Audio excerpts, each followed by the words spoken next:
Mom was dying, but her friend lied to her and fake promised to take care of me, but sent me to foster. My mom's last breath was a whisper of my name, and I was too young to know it was goodbye.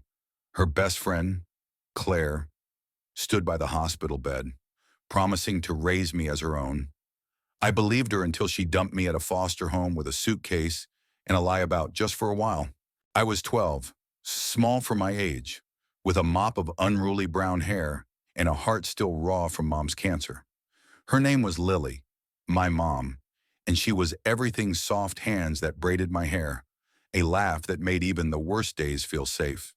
The hospital room smelled of antiseptic and fading flowers, and I clung to her teddy bear, Mr. Whiskers, while Claire's syrupy voice swore to Mom she'd be my new family. I saw Mom's eyes light up with relief, her frail hand squeezing Claire's. That image burned into me Mom's trust, Claire's fake tears. 2 weeks later, Claire drove me to a gray building with peeling paint, handed me over to a tired-looking social worker, and left without looking back.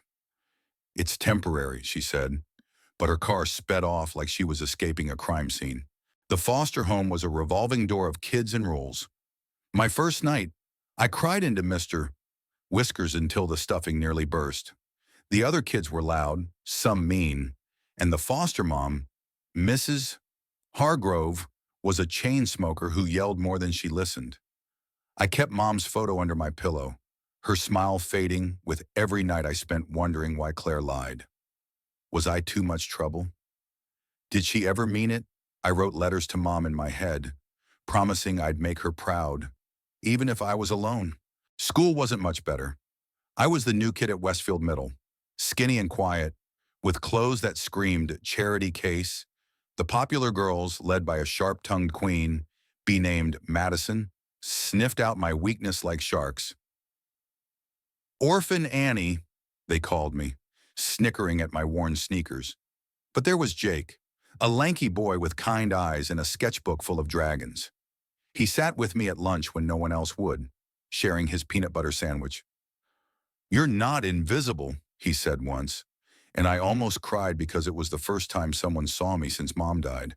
I carried Claire's betrayal like a stone in my chest. Why did she promise Mom if she didn't care? I started sneaking out at night, not to cause trouble, but to feel something other than trapped. One night, I found an old library, its doors unlocked after hours. The librarian, Miss Carter, caught me but didn't scold. She was old, with silver hair and a voice like warm honey. "Books can be friends," she said, handing me a worn copy of The Secret Garden. I read it cover to cover, imagining Mom as Mary's mother, waiting for me in some hidden paradise. Miss Carter became my safe place, letting me stay late, teaching me to write stories where I could rewrite my life. But the stone in my chest grew heavier. I overheard Mrs.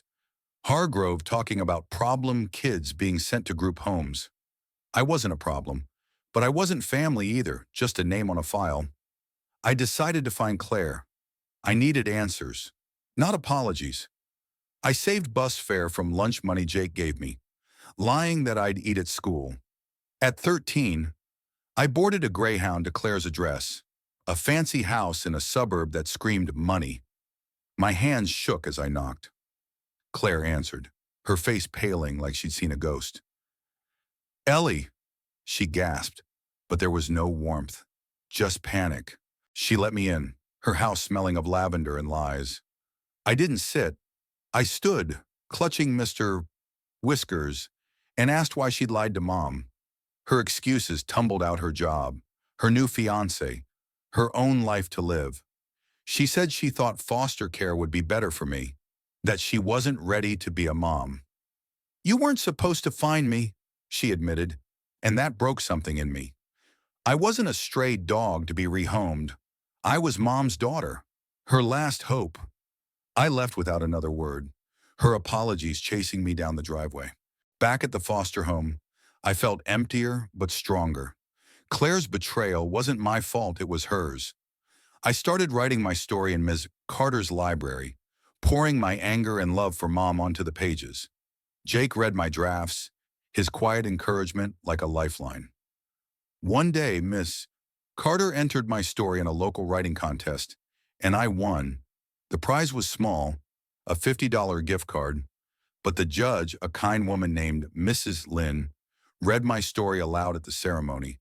People clapped, and for the first time, I felt seen, not as an orphan, but as Ellie, the girl who survived. Mrs. Lynn and her husband fostered kids.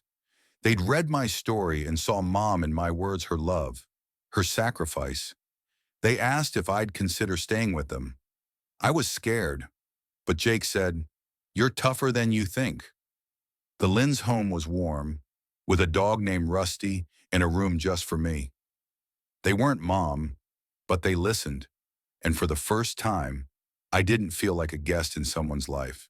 Years later, at 16, I stood at Mom's grave with a notebook full of stories. I told her about Claire's lie, about the foster homes, about Jake and Ms. Carter and the Lynns. I told her I was okay, that her love had carried me through. I wasn't angry anymore. Claire's betrayal had hurt, but it taught me to find my own strength, to build a family from the people who chose me.